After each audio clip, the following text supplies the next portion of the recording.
I saw my daughter-in-law toss a leather suitcase into Crystal Lake, then drive off as if someone were chasing her. I ran over, and the moment I bent down to the water's edge, I heard a sound from inside the suitcase. Don't let it be what I think it is," I whispered, my hands trembling as I pulled at the zipper, which was soaked through with the cold water. I dragged the suitcase onto the bank, ripped open the metal clasp, and my heart seemed to stop. What lay inside made my whole body shake in waves, in a way that, over my 62 years, I had never felt before. But for you to understand why I was there that day, why a quiet October afternoon in Briarfield, Michigan, turned into the worst nightmare of my life. I have to start from before that. From the day my son died, from the day I lost Daniel. 6 months ago, I buried my only son, Daniel Collins, 32 years old, mechanical engineer, a man so gentle that sometimes I wondered how he could survive in this harsh world. They said it was an accident. Slippery rain, the car lost control, hit a tree. Daniel died instantly, and Cynthia, his wife, only suffered a few minor scratches. I stood beside his grave, watched the coffin slowly descend into the earth, and felt as if a part of my soul was being buried along with it. But back then, I didn't know the terrible truth that was waiting ahead. I didn't know that Daniel hadn't died in an accident, and I also didn't know that, just 6 months later, I would have to pull a tiny living being out of the clutches of death, a child who carried my son's blood. And on that day, the day I saw Cynthia toss the suitcase into the lake, I knew nothing. I only knew one thing. Something was alive inside that suitcase, and I only had a few seconds to save it.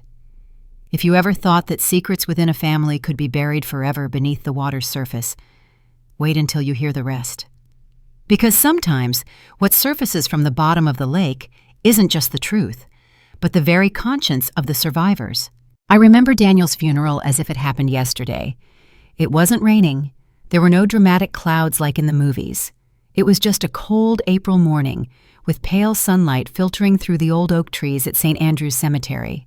I stood there, wearing the same black suit I had worn at my husband's funeral 15 years before. The same suit, the same piercing sorrow in my chest. But this time, it was worse. Because nothing is worse than having to bury your own child. Cynthia stood next to me. She wept, cried so much that mascara smudged all over her cheeks. Everyone around us said she was shattered, that she lost everything. But I remember very clearly, as the coffin was lowered, I looked over at her, and for a brief moment, Cynthia's face was completely blank. No sadness, no pain, no fear, just blankness. Then she started crying again, and I told myself that perhaps I had misseen, that the grief had made me imagine something that wasn't real. After the funeral, everyone left. Life went on. But for me, everything stopped on that day. I lived alone in the house overlooking Crystal Lake, the house my husband and I bought when Daniel was 3, the house where I taught him to ride his bike in the yard, where I took the photo of Daniel in his graduation gown, where he first brought Cynthia to meet me 4 years ago. Now the house was too big, too silent. Every night I lay listening to the pendulum clock in the living room, my mother's clock, ticking like the beat of a heart no one could hear anymore. I took antidepressants. The doctor said it was a normal reaction to grief, that my brain needed chemicals to rebalance, but no pill could fill the hole in my heart. I avoided seeing Cynthia, not out of dislike, but because every time I saw her, I saw Daniel. I saw their wedding.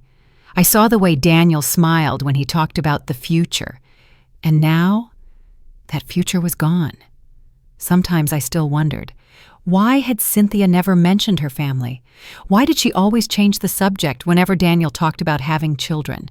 And why, just 2 weeks after Daniel died, did she move out of their apartment? Who could do that? But I didn't ask. I didn't confront her because I was too tired. And I thought, perhaps everyone has their own way of enduring pain. If only I had known that all those unanswered questions were pieces of a horrifying truth. If only I had known that every silence, every avoidance, was a trace of guilt. Perhaps I wouldn't have waited for that afternoon. The afternoon that turned me into a witness to the nightmare beneath the surface of Crystal Lake. October arrived, 6 months after Daniel's burial. The maple leaves began to turn yellow. The wind from the lake blew colder. In the afternoon, the sky was the characteristic gray of Michigan, the gray of winter drawing near. That day was Tuesday, October 15th. I remember because it was my parents' wedding anniversary. They were both gone, but I always lit a candle to remember them every year. 5:15 p.m. I stood on the porch, holding a cup of chamomile tea, the kind Daniel liked to drink whenever he visited. I still brewed it every day, out of habit, as if my son might walk through the door at any moment. Crystal Lake in front of me was flat as a mirror, without a ripple. The afternoon light fell, yellowed and melancholic. I was about to go back inside. But then I heard a car engine. A silver car sped out from the dirt road, Cynthia's car. She was driving like a maniac. My heart clenched. I placed the teacup down on the railing, my eyes fixed on the car. Cynthia slammed on the brakes right by the lakeshore. The tires screeched, dust and dirt flew everywhere. The teacup fell to the wooden floor and shattered. I didn't even stop to look down. She jumped out of the car. Her movements rushed, panicked, as if she were being pursued. But there was no one behind her, only dust and silence. She was wearing a gray dress, the dress Daniel had given her for their anniversary last year. I recognized it immediately because I had gone with Daniel the day he chose it. He had said, "Mom, she's gonna love it." But now the dress was crumpled. Cynthia's hair was disheveled. Her face was flushed. She looked like someone who had just gone through something terrible, or had just done something terrible. Cynthia opened the trunk, and I saw it, the brown leather suitcase. My heart skipped a beat. That suitcase was the gift I had given her on her wedding day. I still vividly remember saying, "May you carry your dreams everywhere you go." An innocent remark from a mother-in-law who believed her daughter-in-law was a good person. But when I saw Cynthia pulling that suitcase out of the trunk, I knew right away something was wrong, very wrong. The suitcase was heavy. I recognized it by the way she bent, her shoulders tense, her hands trembling as she dragged it. It couldn't just contain clothes. It was heavy because of something else. Cynthia glanced around. Her eyes were frantic, guilty. Then she turned her back to the lake. "Cynthia!" I screamed from the porch, but I was too far away, or perhaps she didn't want to hear. Cynthia dragged the suitcase to the water's edge. Each step was heavy, as if she were carrying the whole world. She lifted the suitcase. Once, twice, the third time, she threw it. Water splashed violently. The birds in the trees scattered. The suitcase floated for a moment, then began to sink. And Cynthia? She ran. She ran like the devil was on her heels, got into the car, started the engine, and disappeared in a cloud of dust. I stood still. 10 seconds, 20 seconds, 30 seconds. My brain couldn't process it. Cynthia, the suitcase, the lake, the panic in her every movement. Then I heard a small sound from the lake, like something moving inside the suitcase. My legs ran before my head could understand. I ran as I had never run in my life. My knees were burning, my chest felt like it was on fire. But I didn't stop.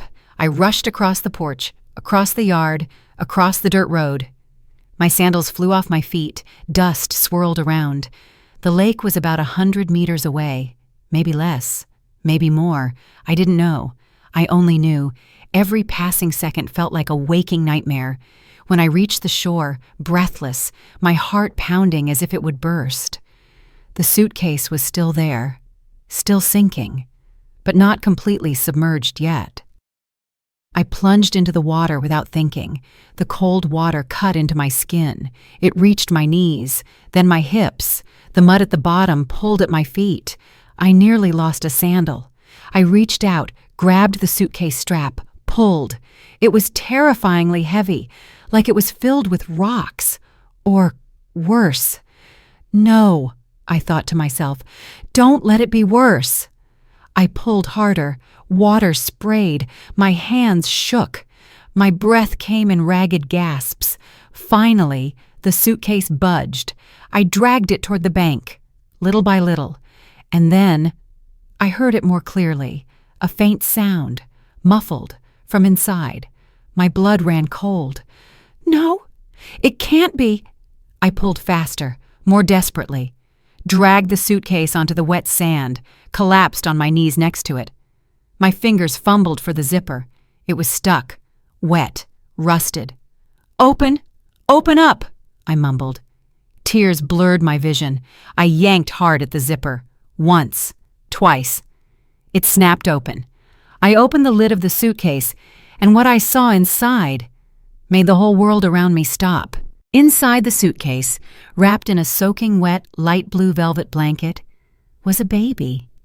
A newborn. So small I could cradle her entirely in my 2 hands. Her lips were purple, her skin was waxy white, her eyes were tightly closed. She wasn't moving. Oh God, no! My hands were trembling so much I could barely hold her. I lifted her from the suitcase, light as a bag of sand, heartbreakingly small.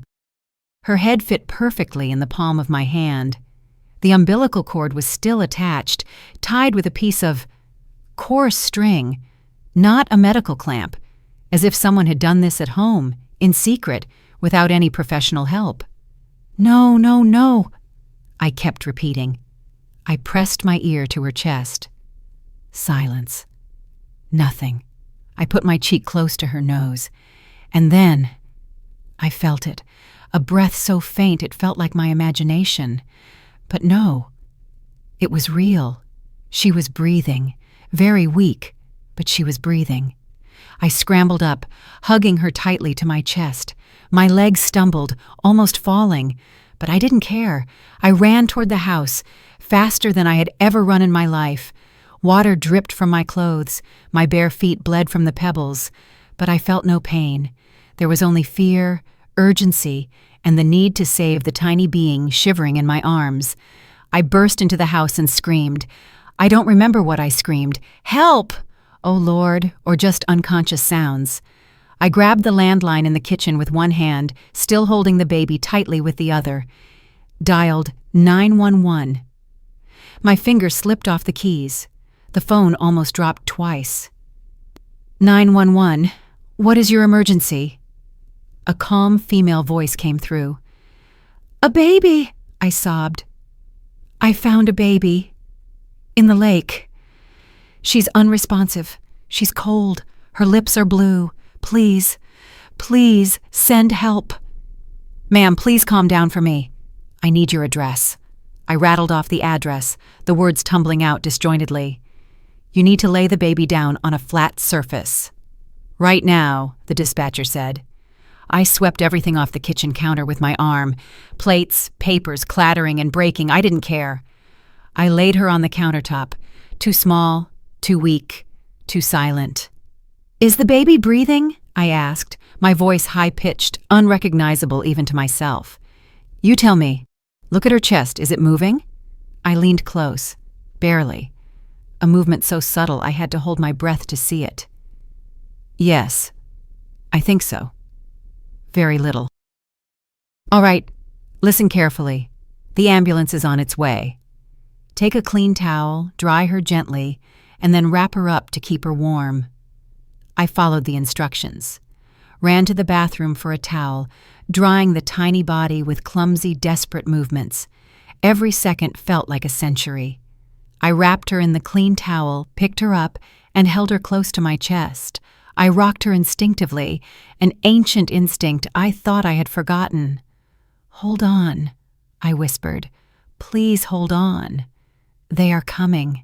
They will help you." The minutes waiting for the ambulance were the longest of my life. I sat on the kitchen floor, holding her close, singing softly. I don't know what I was singing. Maybe the lullaby I used to sing to Daniel when he was little. Or maybe just nonsensical sounds. I just needed her to know. She wasn't alone. Someone was holding her. Someone wanted her to live. I looked at that tiny face and suddenly realized the bridge of her nose, the eyebrows, the long hands. Oh God, she looked like Daniel, heartbreakingly so. "Who are you?" I whispered. "Where did you come from?" She couldn't answer, just lay still in my arms, breathing faintly, clinging to life by a thin thread. The wail of the ambulance siren tore through the silence. Red and white lights flashed outside the window. I rushed to the door. 2 paramedics jumped out, an older man with a gray beard and a younger woman with neat black hair. The woman gently took the baby from my arms, with a practiced motion that made my heart feel like it was breaking. She checked her quickly, placed a stethoscope, listened. Her face showed no emotion, but I saw her shoulders suddenly tense. "Severe hypothermia, possible aspiration. We need to go now," she told her colleague. They placed her on the tiny stretcher, put an oxygen mask on her, and their hands quickly attached wires, hooked up monitors, things I didn't understand. The man looked at me. "You're coming with us." It wasn't a question. I climbed into the ambulance, sitting on the narrow side seat. My eyes never left her, a body so small amidst a forest of equipment. The vehicle sped away, sirens blaring, the world outside the window blurring into streaks. "How did you find her?" the female paramedic asked, still working. "In a suitcase?" "In the lake. I saw someone throw it in." She looked up at me, then at her colleague. Something flashed in her eyes. Concern, maybe suspicion, perhaps pity. "Did you see who?" I opened my mouth, then closed it. Cynthia, my daughter-in-law, my son's widow, the one who had wept at Daniel's funeral as if the world had collapsed, was also the one who just tried to kill a baby. How could I say it? How could I believe it? "Yes," I finally said. "I saw who it was." If this were just an accident, everything would have ended at the lakeshore. But it wasn't. The ambulance ride only opened the door to another truth. Darker, deeper, and irreversible. Stay with me. What I was about to hear at the hospital would change everything.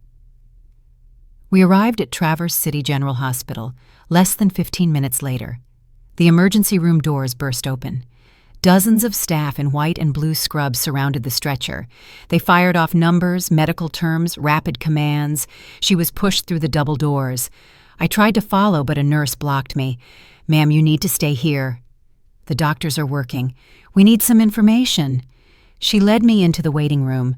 Cream walls, plastic chairs, the faint smell of disinfectant.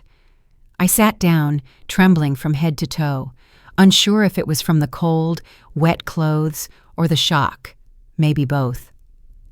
The nurse sat across from me, older than the paramedic, maybe my age, with kind wrinkles around her eyes. Her name tag read, Nora Price. "I need you to tell me everything," she said gently. And I told her every detail, from seeing Cynthia's car to opening the suitcase. Nora took notes on a tablet, nodding, not interrupting. When I finished, she sighed. "The police will need to speak with you. This is attempted murder. Or worse, attempted murder." The words hung in the air like a flock of blackbirds. My daughter-in-law, my son's wife, a killer. I couldn't comprehend it. Nora placed a hand on mine. "You did the right thing. You saved a life today." But I didn't feel that way. I felt like I had just pulled back the curtain on something horrific, something that couldn't be pushed back into the darkness. something that would change everything from here on. 2 hours passed, and a doctor stepped out. He was young, about 35, with deep dark circles, his hands faintly smelling of antibacterial soap. "The baby is temporarily stable," he said. "She's in the NICU, severe hypothermia and some water aspiration. Her lungs are damaged. The next 48 hours are critical." "Will she live?" I asked, my voice cracking. "I don't know," he replied honestly. "We'll do everything we can." Half an hour later, the police arrived. 2 of them, a woman about 40 with neat tied-back hair and a younger man holding a notebook. The woman introduced herself, Detective Harper Lee. Her dark eyes seemed to see right through lies. They questioned me, repeatedly, from multiple angles. I described the car, the time, Cynthia's every movement, the suitcase, everything. Harper looked at me with an intensity that made me feel guilty, even though I had done nothing wrong. "Are you certain it was your daughter-in-law?" "Absolutely certain." "Why would she do this?" "I don't know." "Where is she now?" "I don't know." "When was the last time you spoke to her?" 3 weeks ago. On my son's death anniversary, Harper took notes, glanced at her partner. "We need you to come to the station tomorrow to make an official statement, and you absolutely must not contact Cynthia. Understood?" I nodded. What would I say to her? Why did you try to kill a baby? Why did you throw her in the lake like trash? Why? They left. Nora brought a blanket and a hot cup of tea. "You should go home, rest, change your clothes." But I couldn't leave, couldn't abandon the baby I had held close to my chest. The baby who had breathed her last hope in my arms. I stayed in the waiting room. Nora brought dry clothes from the hospital supply room, scrub pants and a slightly oversized t-shirt. I changed in the restroom, looking in the mirror. I looked 10 years older, after just one afternoon. I didn't sleep that night, sitting on the plastic chair, watching the clock hand tick. Every hour I got up to ask for an update. The answer was always the same: stable, critical. Fighting 3 in the morning, Father Anthony appeared, the priest from St. Andrew's Church. Someone must have called him. He sat beside me silent for a long time. Sometimes all you need is a presence, proof that you are not entirely alone in hell. "God tests us in many ways," he finally said. "But this doesn't feel like a test," I replied. "It feels like a curse." He nodded, not trying to lecture, and I appreciated that more than any sermon. As the sun began to rise, I knew that nothing would ever be the same. I had crossed a line. I had seen something that could not be unseen, and whatever lay ahead, I had to face it, because that baby, the tiny being fighting for every breath in the next room, had become my responsibility. I didn't choose it, but I also couldn't abandon her. Not after pulling her from the water, not after feeling her faint breath like a prayer against my chest. The sun rose, and my life, from that moment on, was never the same. Dawn broke, and I didn't even notice. Light filtered through the waiting room window, dyeing everything a faint orange. I had sat on the plastic chair all night, my back aching, my eyes burning, but I couldn't bring myself to leave. Every time I closed my eyes, I saw the suitcase sinking, the tiny, motionless body, the purple lips. Nora appeared at 7 in the morning with a cup of coffee and a foil-wrapped sandwich. "You need to eat something." She placed it in my hands. I wasn't hungry, but I ate because she stood there waiting. The coffee was scalding, the sandwich as bland as cardboard. I still chewed, still swallowed, pretending I was a normal person doing normal things on a normal morning. "The baby is still stable." Nora sat down next to me. "His temperature is rising and his lungs are responding to treatment." "Those are good signs. Can I see him?" She shook her head. "Not yet. Only immediate family, and right now we still don't know who his family is." Family. That word struck me like a stone. The baby must have family. A mother, Cynthia. But she just tried to kill him, And the father? Who is he? Where is he? Why hasn't anyone reported him missing? Questions piled up with no answers. At 9 o'clock, Detective Harper returned, this time alone, holding a file. Her face was strained, scrutinizing. Her gaze made me feel like a suspect. "Betty, I need to ask you a few more things." She opened the file. "I've already told you everything I know. I understand, but there are a few points that don't align." "Don't align?"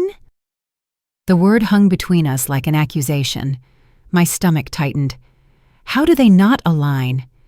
Harper placed a photo on the small table. Cynthia's car, in a supermarket parking lot, not by the lake. This photo was taken by a supermarket camera 30 miles away. At 5:20 yesterday afternoon, 5:20, 10 minutes after I saw her at the lakeshore. That's impossible. I shook my head. There must be a mistake. I leaned in to look closely. Correct license plate, correct car. Are you certain the person you saw was Cynthia? How far away were you standing? About 100 meters, maybe more. I looked at her mainly from the back. Gray dress, dark hair, silver car. My voice suddenly sounded less convincing. "I am sure," I said, but the needle of doubt had already pierced me. Harper leaned forward. "Tell me the truth. What was your relationship with Cynthia like?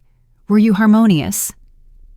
Exactly the question I had been expecting since the police arrived, because we were not harmonious, never had been. From the day Daniel brought her home, I sensed something was wrong, too perfect, too calculated, too interested in the money Daniel earned. "We were not close," I admitted. "Do you blame her for your son's death?" "What?" My voice rose defensive. "It's a simple question. Do you blame Cynthia?" "The accident, that's what everyone called it." Daniel was driving home after dinner with Cynthia. It was raining, the car skidded and hit a tree. Daniel died instantly. Cynthia only had scratches. It had always seemed strange to me, and convenient. But I had no proof, just a grieving mother looking for someone to blame. I don't think that has anything to do with the baby. It has everything to do with it. Harper closed the file. Because we haven't found Cynthia. She's vanished. Her house is empty. Her phone is off. And right now, you are the only person who claims to have seen her yesterday. Her words landed on me like ice. She was implying I lied, that I found the baby another way and blamed Cynthia out of spite. I am not lying. I clenched my jaw. I am telling you what I saw. Then we need to find Cynthia immediately. If she is the baby's mother, he is in danger. If not, we have a bigger mystery.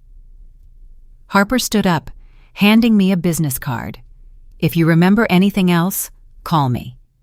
I sat there with the card, wondering if I was losing my mind. I saw Cynthia. I was sure of it. But the poison of doubt seeped in. What if I was wrong? What if grief and resentment made me see what I wanted to see? At noon, Father Anthony returned, clutching his rosary beads. "Shall we pray?" I wasn't devout, but at that moment I needed something bigger than myself, something to tell me I wasn't completely alone. We prayed together, in low voices. The familiar words were soothing, though I didn't know how. Afterward, I felt a little less shattered. "The police think I'm lying," I told him. "The truth will reveal itself," he said, though sometimes it takes time. But we didn't have time. The baby was fighting for every breath, and somewhere Cynthia was hiding, or planning her next move. At 3 in the afternoon, another doctor arrived.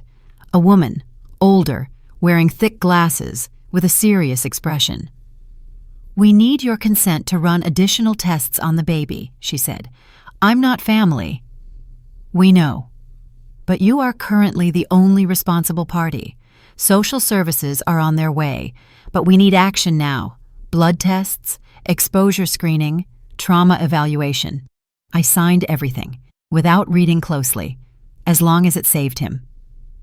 2 hours later, the social worker arrived. Aline Morris. She was very young, About 25, short hair, gray suit, a professional smile that didn't reach her eyes. "Mrs. Betty," she sat down next to me, "I need to ask a few questions about your circumstances." The story was repeated, the questions repeated. The difference was, Aline looked at me with pity, which strangely made me feel worse. "You live alone?" "Yes." "Stable income?" "I have my husband's pension and some savings." "Criminal record?" "No." "Mental health issues? Depression? Anxiety?" I hesitated. After Daniel died, I took antidepressants for 3 months. The doctor said it was normal. I stopped when I felt better. "I was depressed after my son passed away," I admitted. "But it's over now." Aline took notes. I didn't know what. "The baby will need a temporary home upon discharge, if he is discharged. We will find a certified foster family. Until then, he is under state care, state care." That blow cracked something inside me. He, the baby I held close, who breathed those fragile breaths in my hands, would be handed over to strangers, to the system, to a file. "What if I want to?" The words burst out before I could stop them. "What if I want to take care of him?" Aline was surprised, then briefly doubtful.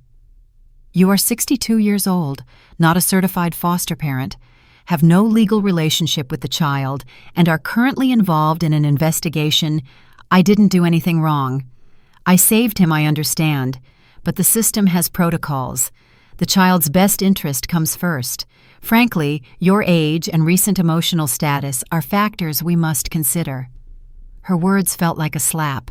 Too old, too unstable, too broken. Maybe she was right. Maybe I was crazy. But every time I closed my eyes, I saw that frail body and knew that no one could love him as much as I could. That night, after 36 hours, I went home as Nora suggested, took a shower, snatched a nap in a real bed. I drove along Crystal Lake, stopping exactly where I had seen Cynthia, where I dragged the suitcase. The police took the suitcase as evidence, but my footprints were still etched in the dry mud. I stood there as darkness fell, wondering if I would ever know the whole truth, if Cynthia was watching from somewhere. What the hell had happened? The phone rang. The hospital. My heart sank. "Mrs. Betty," Nora's voice, "you need to come back right now." I turned the car around, accelerating past every speed limit. My hands shook on the steering wheel, my heartbeat drowning out the engine noise. Nora didn't give details, just said to come back immediately. Those 2 words, right now, were enough to fill my head with the worst scenarios. He didn't make it. He fought for 2 days, then his tiny body gave up. I was too late. I wasn't enough. I slammed on the brakes in front of the lobby, occupying 2 spaces, and ran straight into the emergency room. Nora was waiting. Her face was serious, but behind it was something I couldn't decipher. "He's alive," she said right away, as if reading my mind. "The baby is alive. But you need to follow me." We crossed strange hallways, went up to the 3rd floor, past the NICU, and kept going, finally stopping in front of a small conference room. Inside, Detective Harper, Aline, and a strange man. About 60, dark suit, glasses, the look of a lawyer. "Please sit down," Harper motioned to a chair. I sat, my legs like jelly, feeling all eyes fixed on me. "We have the baby's DNA test results," Harper began. DNA. I didn't know what they were looking for. "And?" I asked when the silence became unbearable. Harper looked at the man. He nodded. She opened the file, pulled out a few pages, and placed them in front of me. "He is a boy, born about 3 days ago based on the examination. And Betty, he is your grandson." The world stopped. I heard it, but my brain refused to process it. My grandson? Impossible. Daniel died 6 months ago, leaving no pregnancy behind. "Impossible," I whispered. The man spoke up. "I am Dr. Alan Mendez, a forensic geneticist. We ran the test twice to be certain. He shares about 25% of his DNA with you. He is definitively your biological grandson. Daniel's son, Daniel's son, my Daniel's. My chest felt like it had been hit by a sledgehammer. Daniel had a son, a child he never knew, a baby someone tried to drown. But how? My voice sounded distant. Daniel died 6 months ago. Cynthia never said she was pregnant. Exactly, Harper leaned in. Cynthia was pregnant at the time of the accident. Based on our calculations, she was about a month pregnant when Daniel died, which means she knew the room spun. Cynthia knew she was pregnant when Daniel died. Why stay silent for 9 months? Why give birth in secret and then try to kill her child? Daniel's child? I don't understand. He is her son. He is Daniel's son. We need answers too, Harper said. But there's something else, and I need you to listen very carefully. She took a deep breath. We reinvestigated the accident. There are major inconsistencies. Daniel's car was re-examined. The old report cited a skid due to rain. This time, signs of brake tampering were found. Someone interfered. The bomb dropped. Tampering. Murder.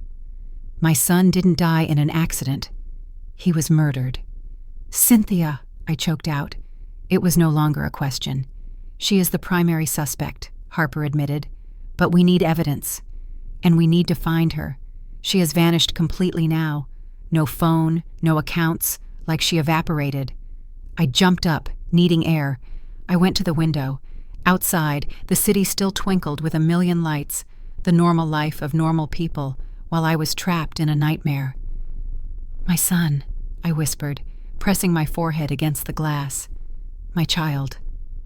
She killed him. No one said anything. There was nothing left to say. A hand rested on my shoulder. Aline's. There's one more thing you need to know, she said softly. About the baby. About his future, I turned back. Her eyes were kind, but sad. Because he is your biological grandson, you have the legal right to apply for custody. She raised a hand to stop me. But it's a long process. Evaluation, home visits, psychological interviews. In the meantime, he remains in the system. No. The word burst out like a roar. Don't take him from me. He is all I have left of Daniel. He is my flesh and blood. I understand, Aline said, but the decision belongs to the court. And the child's safety comes first. The truth that just revealed itself was enough to be destructive, but it was only halfway there. If the brakes were tampered with, who did it? Why did Cynthia hide the pregnancy? And why was the baby thrown into the lake on that exact day? Don't go away. What's coming next will connect all the pieces, in a way no one wants to hear. That night, I couldn't sleep. Lying there staring at the ceiling, my mind reeling. Daniel has a son, a living, breathing, fighting baby, a baby he never got to hold. And Cynthia, she killed Daniel, killed her husband, the father of her child, then tried to kill the child too, for money. The cruelty of it choked me, but now I know the truth, and I have a purpose. That baby, my grandson, Daniel's son, is in the hospital fighting for every breath. I will not let anyone take him from me. Not the system, not Cynthia, not anyone. I will fight. For Daniel, for the baby, for my family. The following days dragged by like a slow-motion nightmare. Every morning at 5, I woke up, showered, changed, and drove to the hospital, sat next to the incubator of the baby, of Hector, the name I silently called him, and whispered promises that I myself didn't know if I could keep. The afternoons were a relentless succession of visits. Lawyers, social workers, police. Everyone carried files. Everyone had questions. Everyone had the power to decide whether I was good enough to raise my own grandson. On the third day, Aline returned with a list of requirements, reading in a monotone voice as if giving instructions for an appliance. You need a criminal background check, a full psychological evaluation, a physical exam, income verification, a home inspection, 3 reference letters from non-relatives, and completion of a 40-hour child care course. 40 hours. As if I had never raised a child, never known how to change a diaper or mix formula. I didn't argue. I nodded, taking the stack of papers. "How long will this take?" I asked. "If everything goes smoothly, 6 weeks. Otherwise, 3 months. 3 months." Hector would cycle through temporary foster families for 3 months while I jumped through bureaucratic hoops to prove I was worthy. And him during that time? Once discharged, he will go to a certified foster family. You will be allowed supervised visits twice a week, supervised, as if I were a threat rather than the person who pulled him from the brink of death. That night I called Father Anthony. I needed a character witness, someone to say that I wasn't crazy, that I could do this. He came over the next day, sitting in the kitchen, drinking the tea I used to make for Daniel when he was little. "I will help," he said. "You are one of the strongest women I know. That child is lucky to have you, but I didn't feel strong.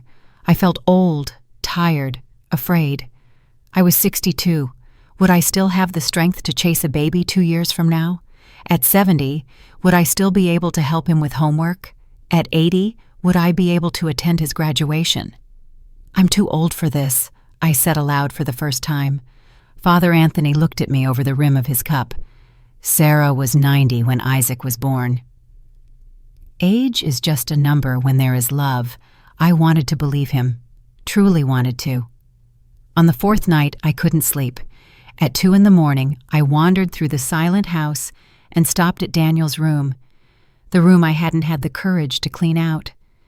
Cardboard boxes lay untouched, clothes, books, papers. I knelt down and opened a box. At the bottom, I found an old, worn, brown leather diary. I had no idea Daniel kept a diary. I opened it, my hands shaking. The first pages were about work and friends, small talk. Then I reached the entries from last year, the year Daniel met Cynthia. Met someone today. Her name is Cynthia. Beautiful, smart, mysterious. There's something about her I don't quite understand. She makes me curious. I flipped further, my heart tightening with each page. The entries about Cynthia became denser. Daniel was in love, completely in love. But accompanying them were doubts. Sometimes I feel like I don't really know her. She never talks about her family. She changes the subject whenever I ask, as if her life started the day we met. Another entry. I caught Cynthia going through my bank statements. She said she was just curious, but something felt wrong. Why look at that stuff without asking? And this entry, 1 month before my son died, chilled my blood. Cynthia is pregnant. I saw the test stick. When I confronted her, she got furious. She said she didn't want the baby, that it would ruin her life. How could she say that? That's our child. I changed my will today. Everything goes to the baby. I don't trust Cynthia with money, not after seeing her spending. $500 shoes, $1,000 bags. She always wants more. But the baby is not a trinket.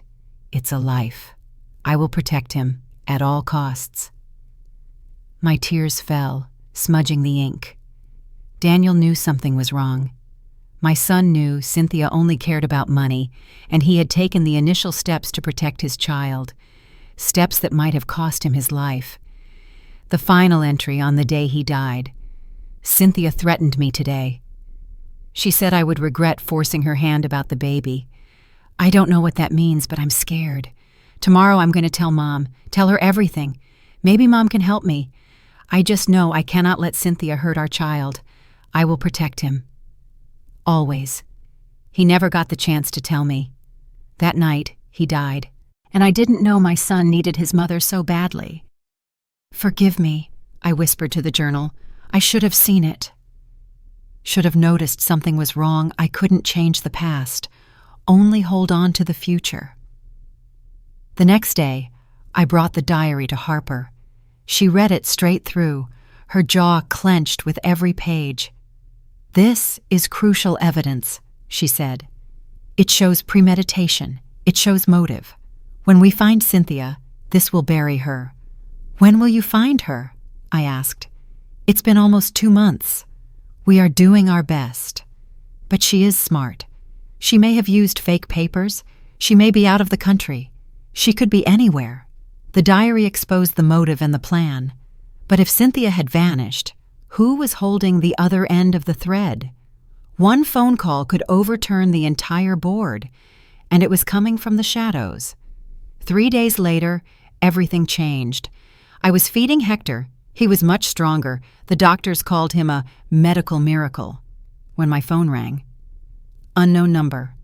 Usually I don't answer, but this time, for some reason, I picked up. "Hello?" Silence. A breath.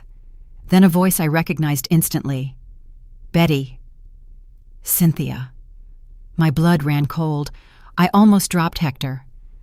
I looked around as if she were hiding somewhere in the shadows. "Where are you?" I tried to keep my voice steady. "Doesn't matter. What matters is you have what I want, and I have what you want. You have nothing I want. I have the truth about Daniel, the reason I did it. I bet you want to know. I already know. I read Daniel's diary. You killed my son for money. You are a devil." She gave a soft, cold laugh. "Devil, so dramatic. You don't know anything. Daniel wasn't the saint you think he was. Don't you dare slander my son. Fine. You go ahead and call the police. By the time they trace this, I'll be gone. Burner phone. I'm not stupid. I had to prolong the call." I turned on the speakerphone, using the other hand to open my cell phone and record. "What do you want, Cynthia?" "My son. And the money from Daniel's will. $200,000 in insurance, plus everything in the baby's trust fund. Another $300,000, a total of $500,000. Daniel's hard-earned money, set aside for his son. If I refuse, then I'll come take him. I'm the biological mother. Legally, I have more rights than you. And when they catch me, I'll say, you stole my son, threatened me, and fabricated the whole Lake story to keep him. My word against yours. I'm younger, more believable, and more sympathetic." I felt nauseous, but I kept the line open, still recording. "How do I know you won't kill both of us and take everything?" "You don't.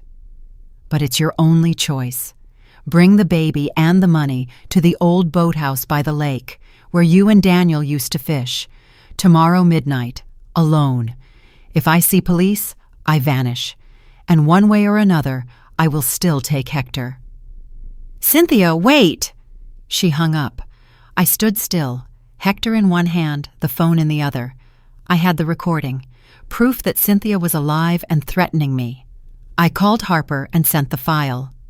"Perfect," she said. "Exactly what we needed. Now we set the trap. You still go to the meeting, but we'll be hidden all around. The moment she appears, we lock her down. What if she spots the police and runs again? She won't. We'll have snipers positioned and a team concealed in the darkness. She won't escape this time." "What about Hector?" "Hector stays with Nora, somewhere safe. You don't bring the baby. Just pretend to." I nodded, even though she couldn't see. Just one more day, get through one more night, and Cynthia would face justice. For Daniel, for Hector, for every wound she had inflicted. But that night, in the dark house, I couldn't stop thinking, what if I don't come back? What if Cynthia kills me? What will happen to Hector? I sat up, took out a pen and paper, and wrote a letter to Hector for the day he was old enough to understand. I wrote about Daniel, about his father's love, about how he died protecting him. I wrote about my love, that I would do anything to save him. I wrote that he was a miracle, worthy of a good life, and loved even before his first cry.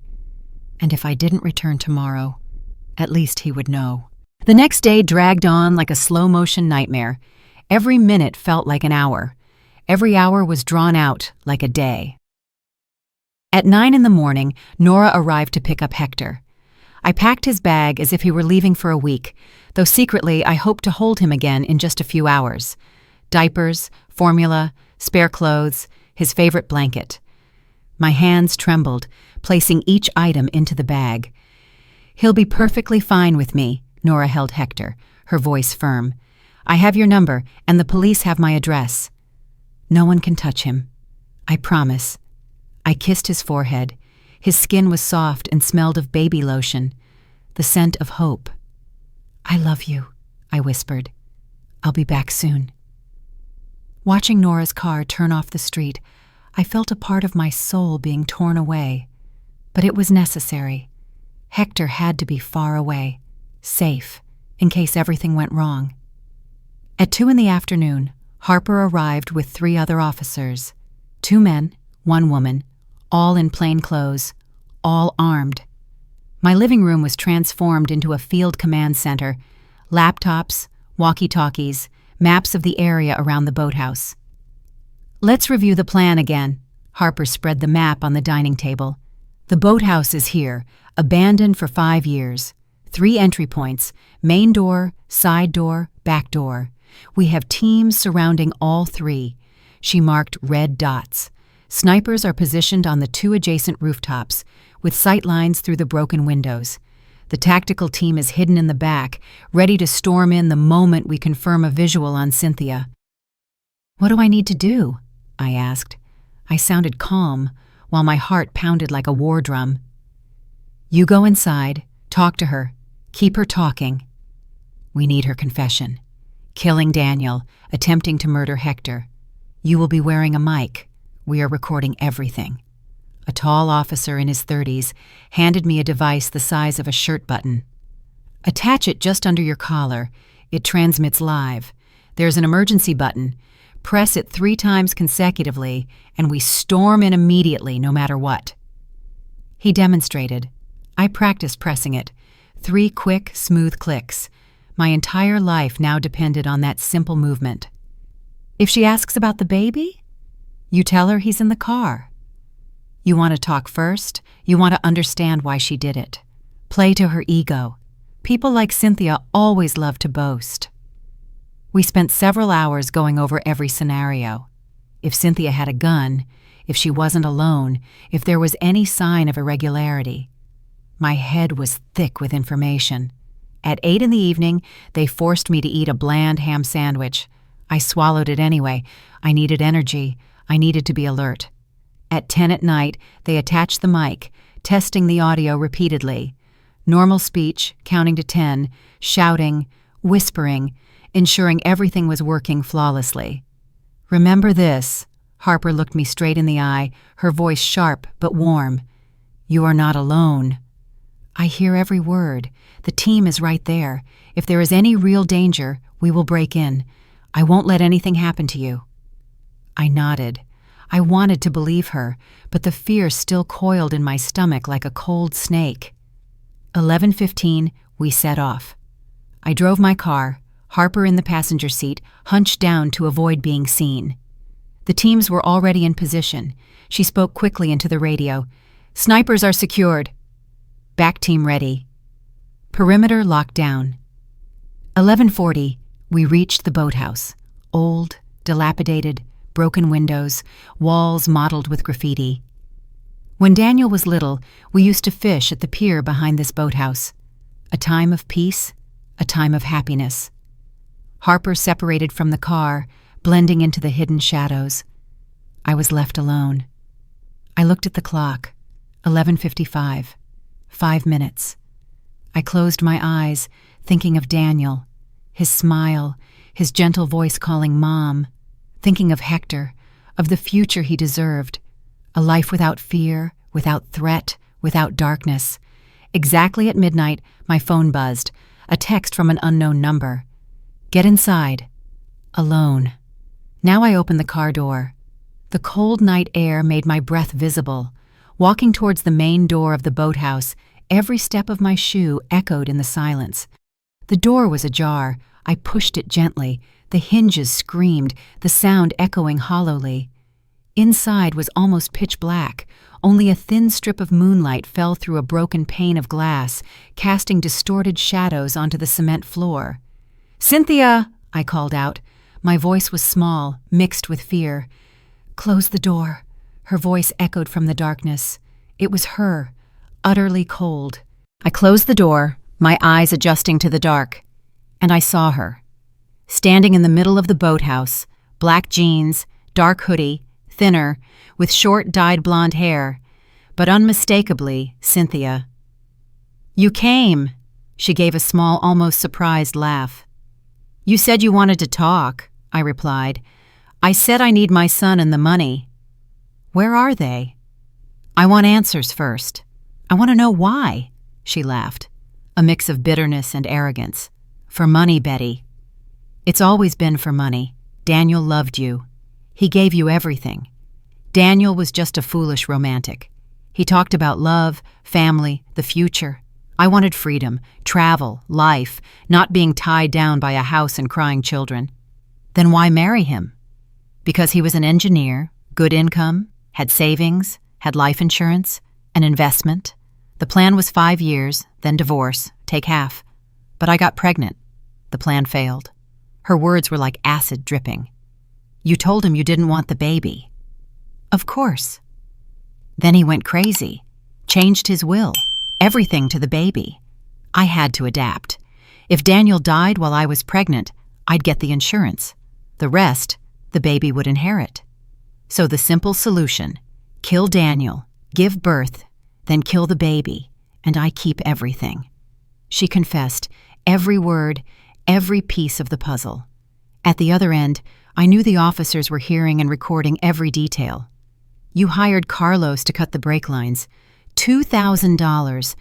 A bargain compared to the $200,000 insurance money. The best deal of my life. And the baby, your son, Daniel's son? Just an obstacle."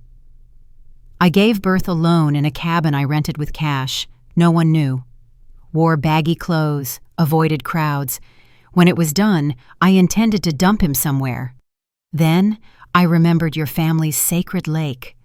Ending it there seemed fitting for your little family tradition. Nausea rose in my throat. Anger burned in my chest. But you failed. I pulled my grandson from the water. "Annoying, but no matter." She smirked. And that was when I saw the gun emerge from her hoodie sleeve. Small, black, pointed straight at my chest. "Last chance. Where is Hector, Betty?" I pressed the emergency button. 1, 2, 3. "You won't ever touch him," I said. Her finger slid onto the trigger. Everything slowed down. A flash of fire. The explosion tore through the air. A hot sting struck my shoulder. I stumbled backward. Instantly, the boathouse erupted in motion. Doors burst open. White lights flared. Shouts reverberated against the walls. "Drop the weapon!" Cynthia spun around. A dozen gun barrels locked onto her. She was surrounded. For a moment, I thought she would shoot herself. But no. She lowered the gun, let it fall to the floor, and raised her hands. 3 officers tackled her, handcuffing her. She screamed obscenities and threats, but it was all meaningless. She was arrested. The end. Finally, it was over. Harper knelt beside me. "Betty, stay with me." "I'm fine," I hissed through clenched teeth, my shoulder burning. "Tell me she's arrested." "She's arrested. It's over." The ambulance screeched to a halt. Medics treated the wound. I heard them say the bullet passed clean through, missing the bone. Lucky. 2 more centimeters, and it would have been my heart. On the stretcher, before being loaded into the ambulance, I saw Cynthia being led away, handcuffed, pushed into a police car. Our eyes met for a second. Blank, ice cold, no remorse. Then the door slammed shut, taking her out of my life, out of Hector's life. Forever. The hospital. Surgery to clean the wound. Waking up, I saw Nora sitting by the bed, holding Hector. "Look here." She stepped closer. "Someone missed you very much." I took my grandson in my good arm, hugging him tight to my chest. Hector made small, happy baby sounds. "Hello, my love," I whispered. "Grandma is fine. Everything is fine." An hour later, Harper returned, carrying a small bouquet and a tired smile. "How do you feel?" "Like someone who just got shot." But breathing. "Cynthia is being charged with first-degree murder of Daniel, attempted murder of Hector and you, plus conspiracy, fraud, and obstruction of justice. She'll spend the rest of her life in prison. No chance of parole." Those words were sweet as honey. Justice. At last. The prison door had closed behind Cynthia, but the story wasn't over. A trial was coming, a legal battle to keep Hector with me, and a truth still hidden in that suitcase from all those months ago was about to be revealed. 3 days after Cynthia's arrest, I was discharged from the hospital. My shoulder was bandaged, my arm in a sling, but I was alive, and most importantly, I felt free. Free from fear, from threats, from the darkness that had clung to me for so long. Nora drove me home. Hector was in his car seat in the back, occasionally making the sweet sounds only a 2-month-old can make. As soon as we reached the yard, Father Anthony was waiting on the porch. Next to him was Aline from Social Services. I braced myself for a new battle, ready to hear them say I couldn't keep Hector, that I needed rest, that I was too old, too weak. But Aline smiled. "Betty," she walked toward me, "I have news." My heart sank. After everything that has happened, Cynthia's confession, your courage, and the evidence showing you are not just a capable guardian, but a hero, the judge has made a decision. She paused, her smile widening. "You have been granted full temporary custody of Hector, effective immediately. No waiting, no transfer to foster care. He is coming home with you today. Furthermore, since Cynthia has forfeited all parental rights and there are no suitable relatives, you can begin the adoption process right away." Adoption. Making him legally mine. Not just a temporary guardian, but his legal mother. I was speechless, just nodding repeatedly, tears welling up. Father Anthony gently hugged me, avoiding my sore shoulder. "You did it," he whispered. "Against all odds. You did it." The first few weeks with Hector at home were the hardest days of my life. I had forgotten how exhausting caring for a newborn can be. Sleepless nights, crying for no reason, the constant panic that I was doing something wrong. In my 30s, I raised Daniel with youthful energy. At 62, every night of lost sleep left me utterly exhausted. But interspersed with the fatigue were moments of pure magic. When Hector gripped my finger with his tiny hand, when he stopped crying just hearing my voice, when his small dark eyes, exactly like Daniel's, opened and looked at me as if I were his whole world. In those moments, I knew every ounce of effort was worth it. Nora came 3 times a week. She showed me the tricks I had forgotten: how to burp him, how to swaddle him tight for deep sleep, how to distinguish between cries of hunger, discomfort, or colic. Gradually, she wasn't just a nurse. She became a friend, a lifesaver. "You're doing so well," she always said. But I was still scared. Every strange sound at night made me jump. Every car that slowed down in front of the house made me vigilant. Cynthia was in prison, but it felt like she was still out there somewhere, lurking, not leaving. I changed all the locks, installed a porch camera, and connected the alarm directly to the police. I spent an extra $800 I couldn't comfortably spare, but Hector's safety was priceless. 2 months after Cynthia's arrest, the trial began. I was present in the courtroom every day, my shoulder aching when the weather turned cold, but I didn't miss a minute. I needed to see the end with my own eyes. The prosecutor presented the evidence: Daniel's diary, the text messages, the testimony of Carlos, the man who had pleaded guilty for a reduced sentence, the audio recording of Cynthia's call, and the recording from the mic I wore in the boathouse. Her confession echoed clearly through the courtroom. "Daniel was a foolish romantic. I wanted freedom. It was an investment. Kill Daniel. Have the baby. Kill the baby too.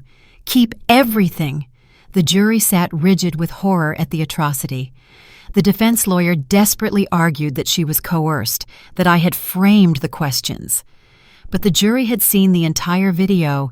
They saw her pull the gun, saw her fire the shot. There was no room for mercy. 30 minutes of deliberation. Guilty on all counts. As the verdict was read, I looked at Cynthia. Her face was blank. No remorse, no emotion. Just like that night in the boathouse. Just like the day of Daniel's funeral. A week later, the judge pronounced the sentence, life without parole, 3 times consecutively. 1 for Daniel, 1 for Hector, 1 for me. Cynthia would die in prison. No more sunlight, no more free air, and no more chance to harm anyone again. Leaving the court that day, Nora waited for me with Hector. He was 4 months old, plump, healthy, smiling broadly, showing 2 little milk teeth. He grabbed my hair with his round fist. "It's done, my dear." I kissed his forehead. "I promised to protect you, and today I kept my word." The adoption hearing took place in February, 6 months after the day I pulled Hector from Crystal Lake. It was the same judge, gray-haired, with a serious but kind demeanor. She carefully reviewed every file, certificate, reference letter, and home inspection report. Finally, she looked up.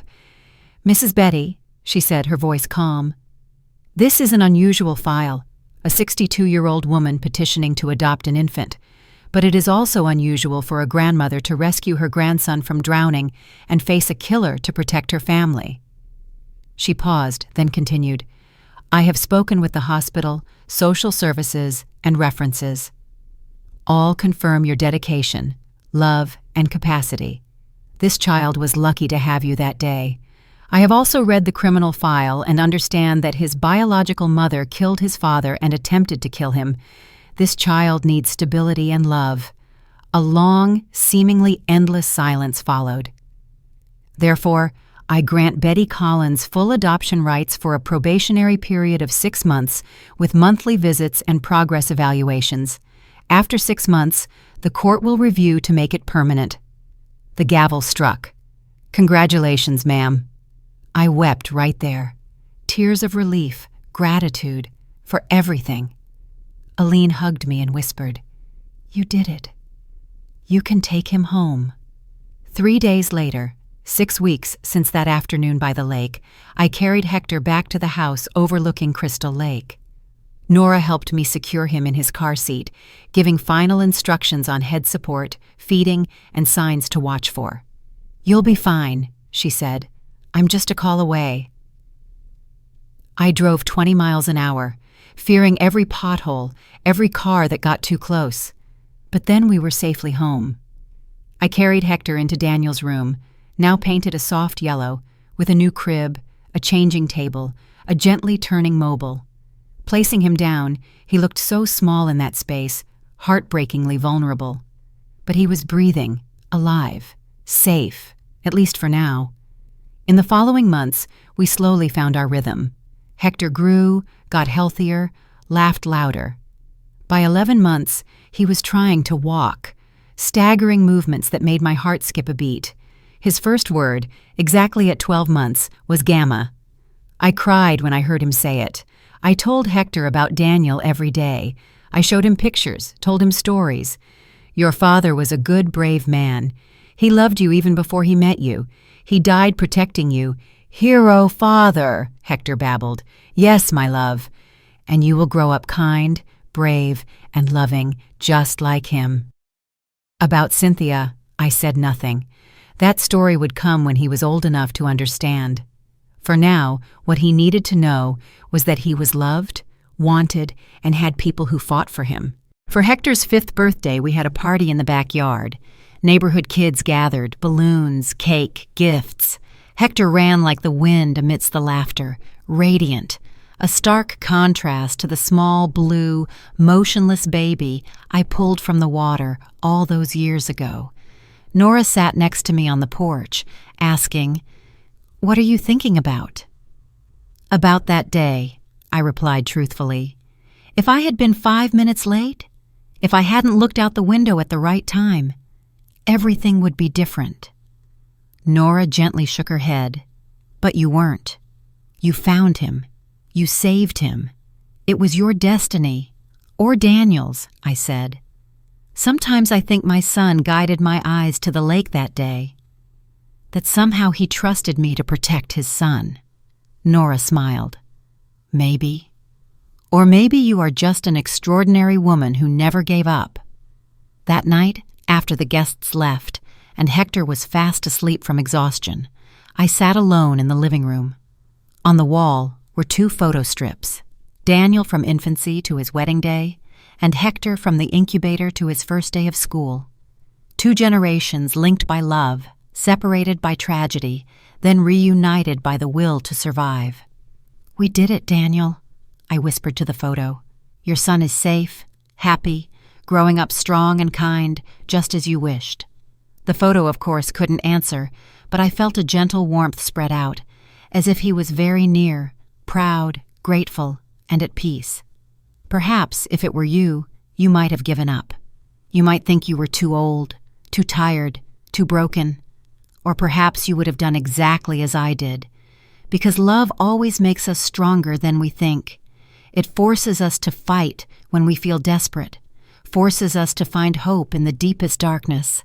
I don't know what the future holds. There will surely be more challenges, more difficult days. Raising a child at this age is not easy, but I know that every day with Hector is a gift. Every smile, every hug, every "I love you, Gamma." And Hector, if you ever read these words, you were loved before you were born. Your father died to protect you. Your grandmother would do anything to save you. Every second of the years spent with you is worth every sacrifice. You are my reason, my purpose, my chance to be a mother again, and I wouldn't trade it for anything. If you want to continue following emotional stories like this, please subscribe, like, and comment your thoughts below. Your support helps me continue to tell these journeys of love, justice, and hope.